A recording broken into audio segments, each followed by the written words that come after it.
Okay, everybody, welcome back to Gut Check Time. I'm your host. Today we'll be talking about college football week 12 gambling picks and predictions. Before that, can you please hit that like button? It really helps out the channel. And can you please subscribe down below if you like this content? Now let's get to it. First up, Minnesota versus Iowa. 9-0 Minnesota, 8th ranked Minnesota versus number 20 Iowa. Iowa coming off that loss on the road to Wisconsin, pretty much the team that they most resemble in the Big Ten, minus, like I said in the preview to that game last week, they're pretty much Wisconsin minus the talent. They don't have Jonathan Taylor at running back. I do believe Wisconsin defense is also a little bit better, even though I think there's probably more pros on Iowa's team. I think Wisconsin just flows better defensively. And obviously, with AJ Espinosa off the edge for Iowa, that gives them a huge advantage. But like I said, just a better flow defensively with Wisconsin. Also, Jack Cohn and then Nate Stanley for Iowa. And surprisingly, Nate Stanley's the leading passer in the Big Ten, but that's mostly because Justin Fields, that's not total yards, it's just passing. Justin Fields leads the Big Ten QBs in that category. Nate Stanley's good. I think he'd be a serviceable NFL backup, and maybe he can start somewhere in a system like a Gary Kubiak system with a lot of bootlegs and a lot of stuff to get you out of the pocket. I think you could start in the NFL in a system like that, but he's just not good enough on even at home here. I think Minnesota, obviously coming off that huge monumental, probably their biggest win in over 100 years. That's not an overstatement. I really think that's their biggest win in over 100 years. I believe they started 9-0 back in 1904. So I think Minnesota wins this game, even though obviously off an emotional win. But because they're both off emotional games, Iowa may have lost, but they still played an emotional game versus Wisconsin. So I'm going to take Minnesota to win this game, and I'm going to take them to win 30-17. They really impressed me. They have two NFL wide receivers. Their quarterback, I'm not sure yet. We'll have to see if he gets any looks for the NFL. And then obviously they have a giant offensive lineman at right tackle.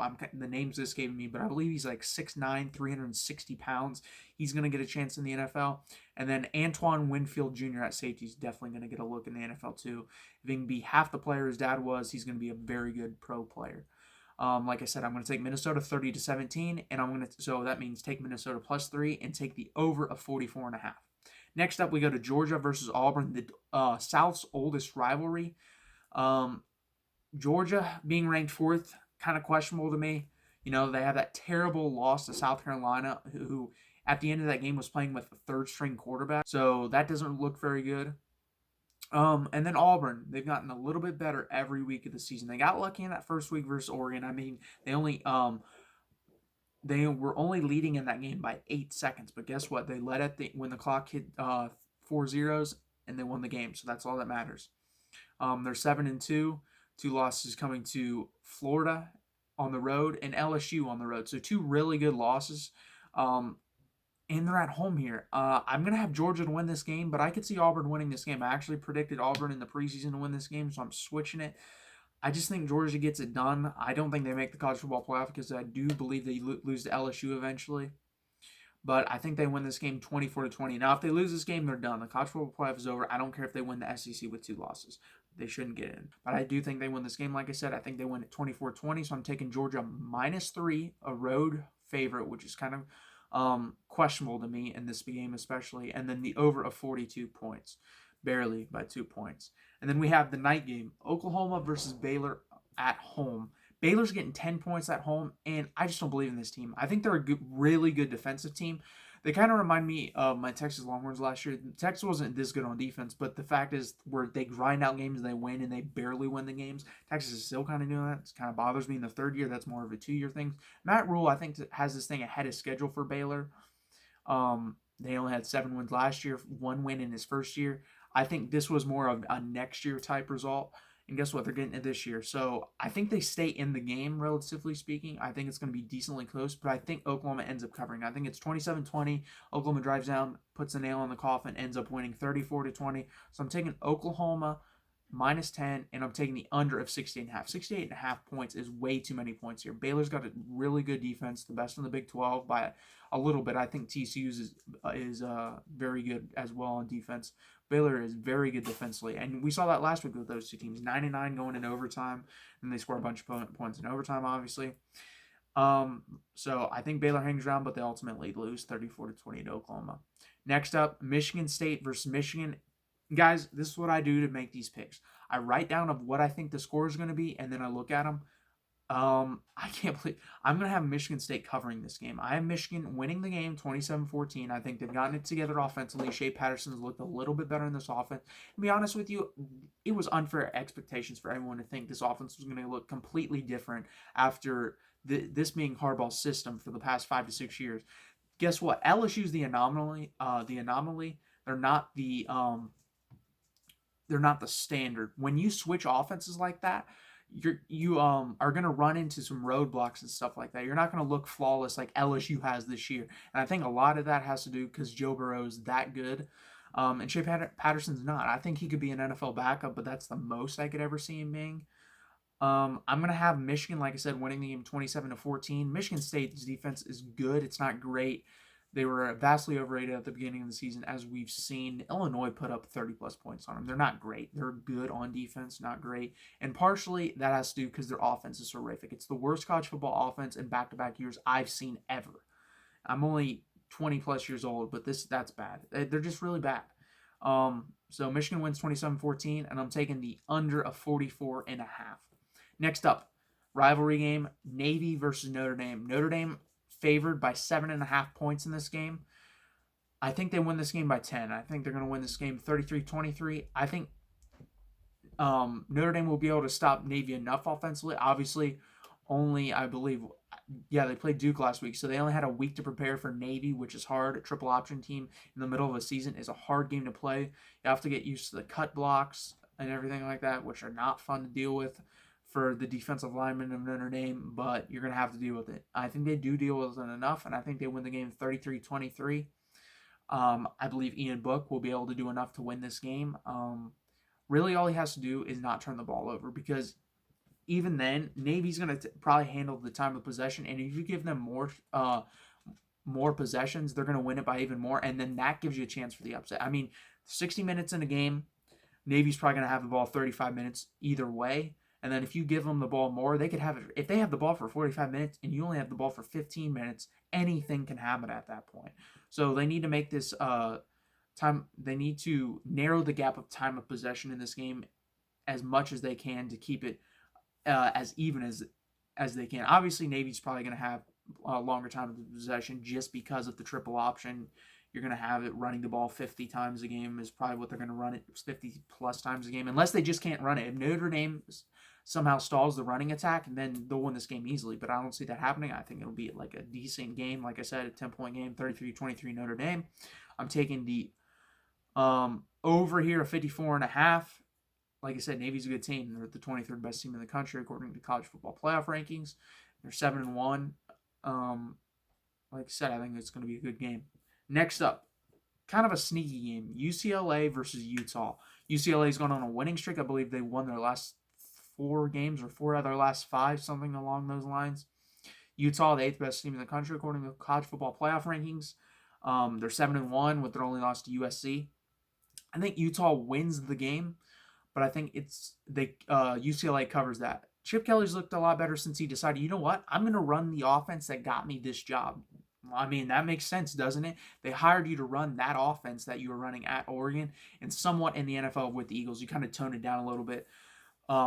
But that's why they hired you. They didn't hire you to be, and then they want you to change what you've been doing your whole life. That makes no sense. Finally went back to it. They won a couple games in a row. They're looking like a completely different team, and they have a chance to become bowl eligible. Obviously, they play Utah, USC, and I believe that they play one other game. I'm not sure who it is. I think it might be Cal. So they have a really good shot at winning 2 of those 3 games, in my opinion, to become bowl eligible. I think they can beat USC and Cal, if that is who, in fact, they play. I know they play USC. I'm not sure about Cal. So I'm going to take UCLA plus 21.5, and I'm going to take the over of 52. That'll do it for the main 6 games. Here are my other picks. I don't think anyone's on a bye this week in the top 25, to be honest with you. I'm not sure about that, but there's a lot of games to pick on. Number 22, Oklahoma State versus Kansas. Kansas versus Oklahoma State. Kansas actually on the road here. I'm taking Oklahoma State. Too much firepower, even without Tylan Wallace. Kansas just isn't there yet. I'm going to take Oklahoma State probably by about 10 points here is what I expect the margin to be. Wisconsin versus Nebraska. I'm taking Wisconsin. Nebraska is a huge disappointment. I feel like they're going to continue to be a huge disappointment. Number 11, Florida versus Missouri. I'm taking Florida. Missouri has been probably the biggest disappointment in the SEC. I believe I had them at 9-3. They've already lost, 3 or 4 games? They'll probably lose 5 to 6. They're not a good football team. I'm going to take next up, Indiana versus Penn State. I was very surprised Indiana's not ranked. They're 7-2. They lost to Ohio State, and I'm trying to think what their other losses. This is all just top of my head. I don't have this stuff written down. I like to try to do it off the top of my head. But I know they're 7-2. They're a good football team. They've really surprised me this year. I think I had them going along the lines of 6-6. So obviously a lot better than I had them going. And Michael Penix Jr., their quarterback, I believe is out for the year. I'm not sure about that 100%, but I believe I read an article saying he was done for the year, which really hurts. Obviously, I have an experienced backup because him and Michael Penix Jr. were competing for the starting job last year throughout the season. So I don't expect them to lose too much, but I do expect Penn State to win the game. I think it's going to be a very good game. I think it's going to be a close game, probably a field goal game, maybe a touchdown game, but I think Penn State wins the game. Bama versus Mississippi State. This game is kind of weird. Mississippi State's only 20-point dogs, and I thought it'd be more than that. Alabama being pissed coming off a loss to LSU at home. I expect them to cover that if Tua plays. If he doesn't, it's going to be interesting. But I think he plays. I think Bama wins that game by 4 touchdowns. Next up, my Texas Longhorns versus the Iowa State Hawkeyes. We have done very well the past couple years with Tom Herman as the head coach versus Iowa State. I hope it continues. I think it does continue, but it's going to be a nail-biter, and I'm going to be cussing a lot during this game. I think Texas does win, though, and probably, again, like the Indiana-Penn State game, a 3 to 7 point game. So a nail-biter. Don't really like that. I hope it's a blowout. I pray it's a blowout, but it's really hard to blow out Iowa State. So I'm going to take Texas, but a close game. West Virginia versus K-State. K-State coming off a loss to Texas in a hard-fought game. I think they bounce back and beat West Virginia pretty easily at home. Next up, Memphis, number 18, Memphis versus Houston. I'm going to take Memphis to win this game on the road, and I expect them to win this game pretty easily. Ever since De'Aaron King went out, Houston's just not that good. They weren't very good with him. They're definitely not good without him because he's their best player. I'm taking Memphis to win rather easily. Wake Forest versus Clemson, another easy game for Clemson. Clemson wins by 3+ touchdowns. Or Ohio State versus Rutgers. Rutgers is not going to cover that 55.5 point spread. Ohio State by 60. Can't believe I'm saying that, but Ohio State by 60. LSU versus Ole Miss. LSU by 2+ touchdowns. Too much firepower on offense. 3 NFL wide receivers. The best quarterback in college football. And then a serviceable defense with multiple pros on it. I'm taking LSU. Cincinnati versus USF. Cincinnati. I believe Cincinnati and Memphis are going to be the 2 teams, and you can throw Boise State in there, will probably be the 3 teams bidding for that New Year's Six Bowl. I think Appalachian State could have been, but with that loss 2 weeks ago to Georgia Southern, they kind of screwed that up. So I'm going to take, those are my 3 teams that are competing for a New Year's Six Bowl that aren't in the Power 5 conference. The group of 5 schools. Oh, I'm sorry. Appalachian State lost to Georgia Southern. They played Georgia State this week. I'm going to take App State to win this game. They're not losing to 2 teams in Georgia in the same year. Not going to happen. I'm taking App State to win. New Mexico versus Boise. I'm taking Boise to win here. They've kind of been in close games the last couple weeks versus, I believe, I'm trying to think. I know they're in a close game early versus Marshall. They were a close game versus Wyoming. And then, obviously, they lost to BYU a couple weeks ago. They're a good football team. I don't think they're the 21st best team in the country. They should probably be in the 25 to 30 range. But who knows? Maybe they should be there. We'll find out because, if they only lose 1 game the whole regular season, they have a chance to play in, like I said, a New Year's Six Bowl and then play against some real competition. We'll see what happens. Arizona versus Oregon. Oregon by 4 touchdowns. Oregon is a very good football team and has gotten better every single week of the season. Should be undefeated. Like I said, only trailed in that Auburn game for 8 seconds. But guess what? They trailed when the clock hit 0. That's all that matters. Oregon by 4 touchdowns, like I said. I hope you enjoyed this video. Please hit that like button. Please subscribe. Thank you.